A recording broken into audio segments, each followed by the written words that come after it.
A murder suspect found dead.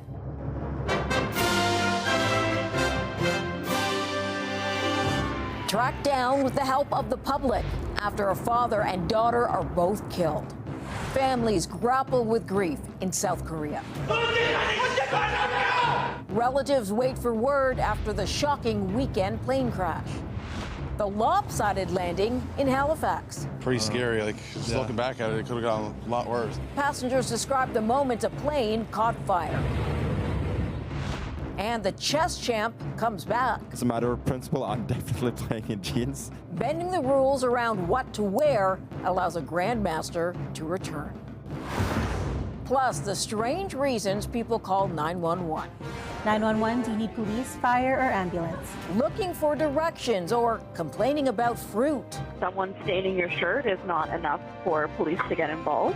BC's emergency operators have heard it all.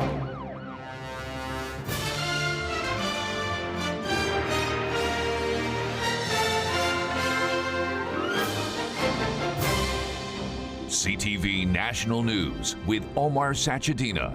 Reporting tonight, Mirella Fernandez. Good evening. A man wanted in Alberta has been found dead. Tips from the public helped lead police to the body of the murder suspect. Albertans had been asked to keep their eyes out for a vehicle connected to Benedict Kaminski. The 38-year-old was found near that Nissan SUV north of Calgary this afternoon. The alert for Kaminski went out after the bodies of his wife and father-in-law were found on Sunday. We do very much think this was a targeted incident, but we go through a risk assessment process at every stage of an investigation. And once we start to see certain behaviors or concerns get raised, we then look towards utilizing the public help and alerting the public potentially to risks. Police did not share how Kaminski's wife and father-in-law died, but Kaminski had a firearms license and owned a gun. He did not have a criminal record. The autopsies for the two victims will be done on Friday. Canadian border agents have seized $2 million worth of cocaine that was being smuggled from the U.S. into Canada.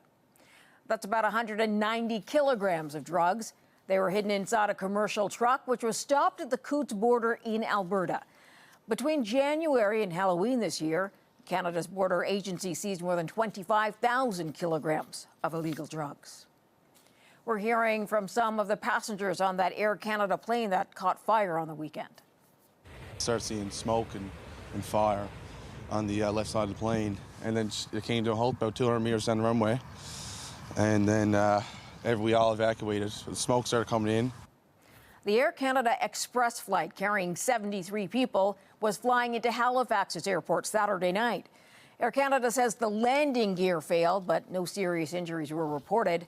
Some debris has been found on a runway and turned over to investigators who say it's not clear if it's connected to the incident. In South Korea, grieving families are still waiting for more information about the final moments of their loved ones. The crash landing of a plane on the weekend killed 179 people. And now the acting president of the country has ordered inspections for all Boeing 737-800s. CTV's Garrett Berry reports. Anguish for grieving families on South Korea's coast. Many stayed in the Muon airport 5 hours south of Seoul for hours today, waiting to get more information on their loved ones, crying or screaming with anger. In a grim sign of the explosiveness of Sunday's crash, investigators acknowledged they'll need time before they can confirm the identities of all of the dead. The bodies are so severely damaged that we are in a situation where we need to recover and piece them together one by one, said a representative for the families who has asked for more help to accelerate that process. Early indications are that the pilot declared a mayday relating to a bird strike. The plane struck the ground without its landing gear extended, overran the runway, and slammed into a wall. The fear has been overwhelming, and I've been feeling down and scared all weekend, said one young resident, who said their recent air travel makes the disaster feel much more real. While executives from the airline have apologized to families, South Korean officials have also ordered inspections. on every single one of the country's 101 Boeing 737-800 aircraft and their maintenance schedules. A spokesperson for Global Affairs Canada extended condolences to all of the grieving families of the victims. They also confirmed that no Canadians were on board the flight. Morella. CTV's Garrett Berry, thank you. And tonight, a South Korean court has issued an arrest warrant for the impeached president. Yoon Suk-yeol faces insurrection and abuse of power charges for imposing a short-lived martial law early this month. Chaos has erupted since, with tens of thousands filling the streets demanding he step down. Now, if the warrant is executed, Yoon will become the first president in Korean history to be arrested while still in office. At least 71 people are dead in Ethiopia after a truck packed with people plunged into a river. Officials say the truck flew off a winding road and into the waterway. Police say it was overloaded and that may have contributed to the crash. There were a few survivors who are being treated at hospital. A state funeral will be held in Washington for former U.S. President Jimmy Carter on January 9th. U.S. President Joe Biden will deliver a eulogy. Carter died yesterday at the age of 100 and is being remembered for both his time in office and his humanitarian work. He was a wonderful man. He was what the public face of him was the private face. I asked him many, many questions about leadership and about his life. And I always found every minute that I had with him intriguing. A single bell rang out on Wall Street today to remember him. Carter will lie in repose this weekend in Atlanta, which is where his humanitarian work was based. He will then lie in state at the Capitol in Washington and will be laid to rest next to Rosalind, his wife of 77 years, in their hometown of Plains, Georgia. There are predictions that Justin Trudeau will step down from his position as Liberal leader in the new year. But a just-released digital ad makes it look like he isn't going anywhere. CTV's Colton Prale catches us up with the latest. 2025 is just around the corner, and that means that we're almost in an election year. As Justin Trudeau and the Liberals turn their eyes to the upcoming election in a new digital ad, members of his own party are hoping for a different vote, one to select a new Liberal leader. The party's Atlantic caucus is now calling on the Prime Minister to step down, and for a national caucus meeting in January to determine if the Liberals can appoint an interim leader. Now, it's not just resignation, it's about rebellion within the Liberal Party. In a statement to CTV News, Liberal MP Wayne Long says publicizing the letter is an attempt to pressure colleagues and cabinet ministers to speak up and do what he says is right. It's the latest letter, but far from the only one. Public calls from Liberal MPs have been mounting for weeks. They're already looking past the Prime Minister. They're talking about what would a leadership race look like? Who would compete? How would it be constructed? How does that fit with the parliamentary calendar and the threat of a non-confidence vote? In some respects, caucus is already looking past the Prime Minister. But while Trudeau is losing support in his own party, there's one opposition MP still backing his government. We have such serious issues facing us as a nation and as a planet. And the leader of the opposition is not a serious leader. NDP MP Charlie Angus said on social media he won't vote non-confidence, even though Jagmeet Singh and the NDP have promised to do so. Other NDP MPs did not respond to questions about how they plan to vote. As Canadians wait for Justin Trudeau to make a decision on his future, polling from Nanos Research coming out tomorrow shows the Liberals continuing to tumble, while the Conservatives climb even higher. Morella. Colton Prale in Ottawa. 5 people have been charged in Argentina in connection to the death of former One Direction singer Liam Payne. The 31-year-old died in October after falling from the balcony of a hotel in Buenos Aires. Cocaine and alcohol were found in his body. The hotel manager, receptionist, and Payne's friend are all charged with manslaughter. 2 other hotel employees are charged with supplying Payne with drugs. Scientists are raising concerns about the mutation of the bird flu in an American patient. They worry about the virus spreading more easily person to person. Here's CTV's Alison Bamford on what we know. Doctors want more answers after finding the avian flu mutated in a Louisiana patient. There's concern the mutations could lead to two things. A greater ability for the virus to infect human cells, and B, a greater ability for the virus to replicate within human cells, which might make the virus more readily transmissible from human to human. It's what doctors want to avoid, and so far they have, with no evidence of human-to-human transmission. It's unknown whether or not this will fizzle out, whether this will continue to persist, or whether this will grow. What we do know, U.S. ag production will be down this year. Projections show a drop of about 1% as a result of the outbreaks. And both ag and poultry shortages in some U.S. states are raising prices at grocery stores, a side effect Canada is unlikely to see in the near future. In the U.S. is basically supply and demand, and typically when the avian flu strikes, consumers in the U.S. are actually hit much harder, much more quickly than in Canada. Canada has supply management tools in place to prevent price instability, and most of the country made it through the fall relatively unscathed by H5N1. BC was the hardest hit, still dealing with 74 active outbreaks. We haven't seen a new case for a week now. It's too early to say that this year's outbreak is over, but we're cautiously optimistic that we're moving in the right direction. The risk of avian flu to the general public remains low, and it's not considered a food safety concern. But it is a disease that affects migratory birds, which is why experts say a global effort is needed to address it. Alison Bamford, CTV News, Saskatoon. The wife of Matthew Gaudreau has given birth to a son 4 months after he was tragically killed. Madeleine Gaudreau posted an image online introducing Trip Matthew, adding the phrase Mommy and Daddy's World. Matthew and his brother Johnny, a star hockey player, were killed by a suspected drunk driver while riding bicycles in New Jersey. Coming up, a look back at the fire that flattened part of Jasper, Alberta. Until you go through it for yourself. And it was terrifying.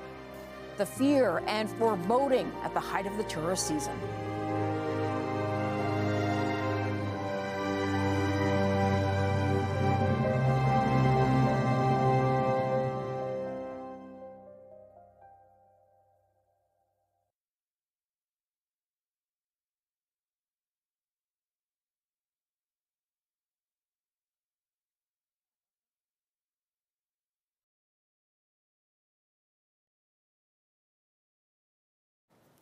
The town of Jasper is still recovering from that massive wildfire that destroyed parts of the community back in July. CTV's Kathy Lee was on the ground covering the story in the summer and has a look back at the event that completely changed the tourist town. Catastrophic drought and extreme heat, conditions ripe for wildfire. A lightning strike and this monster grew quickly, fueled by high winds. A 100-meter wall of flames traveled 5 kilometers in half an hour. It would become the largest wildfire in a century for Jasper National Park. Thousands of tourists and people living there forced to leave on July 22nd. We're all just praying that, we don't lose everything we have. That would be terrible. By morning, about 4,000 people took refuge in Valemount, BC. This was my bedroom last night. I just slept here with my pillow. Others scattered elsewhere. This couple made their way south of Edmonton. It's one thing to listen to other communities go through this until you go through it for yourself. Yeah. And it was terrifying. On July 24th, the flames were on Jasper's doorsteps. A third of the town was engulfed, mostly on the west side. More than 350 structures were destroyed, including the famed Moline Lodge.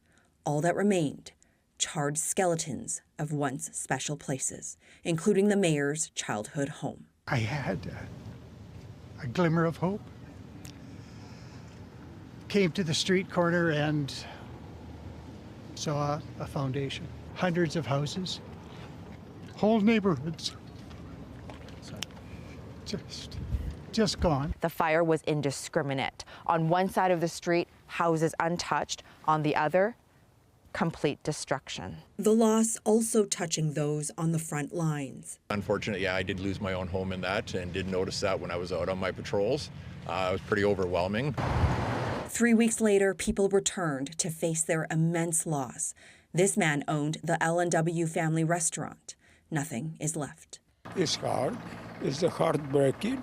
You work 60 years and all of a sudden in one night you lose everything. As people worked through their grief, some anticipated this nightmare. We knew it was coming with all the dead trees and pine beetles and whatnot, and they're weren't putting in the fire breaks and whatnot.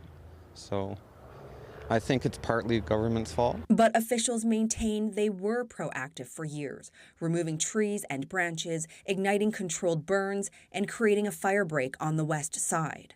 Steps were taken to protect us, but we simply cannot do enough to protect us against all risk. But these winds that came and that shifted, it just changed the whole calculus. Some locals wanted a 5-kilometer wide fire break around the entire town.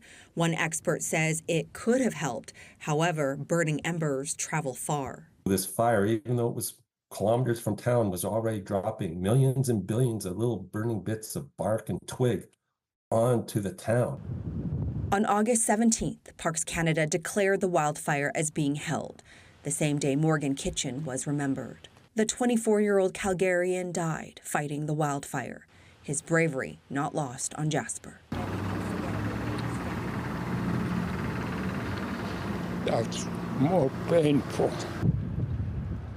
As summer gave way to fall, the doors of Jasper reopened to tourists. Having my friend here from Ontario, we decided to come back up and see the mountains. There was a placard that was in one of the shops which was talking about value your custom, please spend your money, please help us rebuild. Because the rebuild will take a long time and there's still much uncertainty. But the people who love and call Jasper home are resolute in returning Canada's jewel back to its former glory.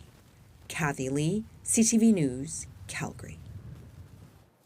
Millions of Canadians grappled with the heat this summer, the hottest year on record. Feels like it's the middle of the desert here today. Sweltering temperatures reaching into the 30s and 40s in BC and the prairies prompted numerous warnings. Punishing heat waves also rolled across Ontario, Quebec, and the Atlantic provinces, posing severe health risks. Oh my God. South of the border in September, Hurricane Helene emerged as one of the most destructive storms of the year. Catastrophic flooding swallowed up homes mostly in Florida and North Carolina, leaving behind billions of dollars in damage. Helene claimed more than 230 lives and displaced tens of thousands. Just 2 weeks after that, Hurricane Milton hit Florida's west coast in October, triggering tornadoes, powerful winds, and flooding rains, forcing millions to evacuate. Still ahead, rewriting the dress code for chess. How a grandmaster forced the rules to be changed.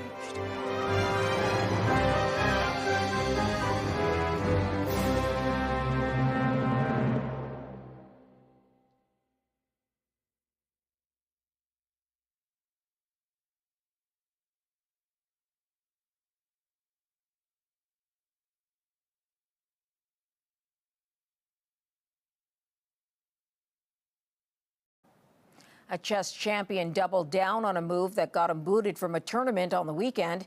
He returned today still wearing jeans after the governing body agreed to relax the dress code. Here's CTV's John Venevelli-Rao. And here comes Magnus. When chess great Magnus Carlsen sat down on Friday to play in a championship, I see a move. He never imagined something other than his chess moves would be scrutinized around the globe. And honestly, I didn't even think about the jeans. You can see the jeans he wore that led to a stalemate over style after chess officials told him they violated the dress code. Paired with a jacket, Carlsen said he'd worn them to a lunch meeting and promised to ditch the denim before the next day of competition. But he says he was fined $200 and given an ultimatum. And then I got a warning that I would not be paired if I didn't go change my immediately clothes. The world's #1 chess player was told to swap out the jeans or he couldn't play. He refused and was disqualified. He then quit the championship and threatened to skip another one starting today. For its part, the International Chess Federation said its dress code ensures professionalism and fairness for all participants. They were saying that jeans were generally not allowed. If it's generally not allowed, that must mean that there must be exceptions. Carlson became a grandmaster at age 13 and is considered to be a bit of a chess world maverick. Using AI-generated images, fans made light of the controversy. Some said Carlson was in the wrong, others felt the punishment was too harsh. And with the story getting a lot of attention, the Chess Federation finally blinked, easing its rules, saying it will allow for elegant minor deviations of the dress code. And there he is. And sure enough, this afternoon, Carlson showed up wearing jeans. As a matter of principle, I'm definitely playing in jeans. A champion whose jeans gambit paid off. John Venevalley-Rouse, CTV News, Toronto. It will be raincoats and umbrellas for those in Times Square for New Year's Eve. Organizers did a bit of a test run today for the party. 2, 1, Happy New Year! Tourists and locals having fun with the confetti drop there. 3,000 pounds of confetti will be dropped from nearby buildings at midnight tomorrow. Still ahead, the crazy calls to 911. One staining your shirt is not enough for police to get involved. BC releases the outlandish reasons people call the emergency line.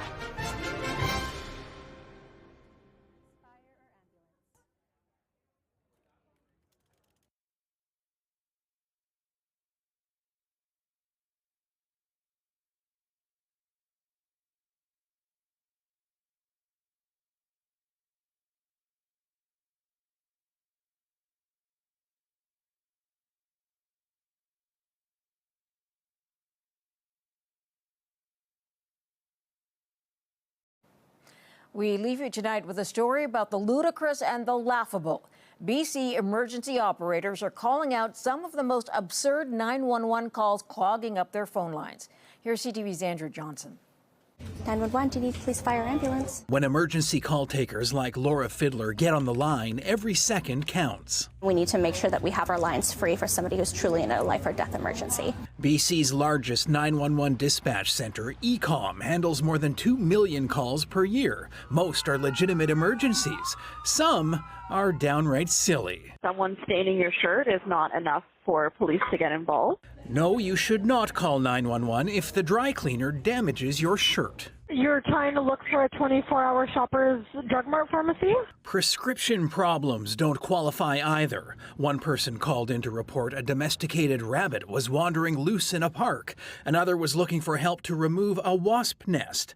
Fiddler herself took a complaint from someone miffed at McDonald's. Our caller was very upset that McDonald's hadn't opened their doors yet in the morning.